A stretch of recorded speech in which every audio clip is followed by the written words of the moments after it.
Vybrali sme sa do Česka a po dlhšej odmlke, teda dosť dlhej, sa ťa, Peťo, pýtam, Peťo, kde sme? Sme pri mostíku Jiřího Rašky vo Frenštáte pod Radhoštěm a tuto ten Jiří Raška na tejto umelej ploche takto, počkajte, takto to on chodil, takto.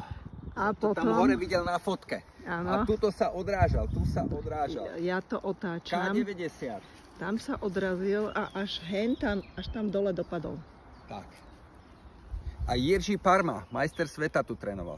Čo je zaujímavé, v tomto areáli by mali byť 4 mostíky. Áno, ešte ich ideme nájsť.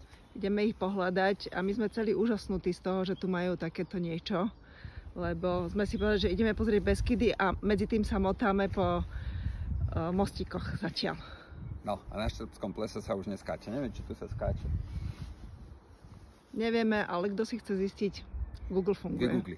Áno. Tak pozdravujeme zo Frenštátu. Užívajte.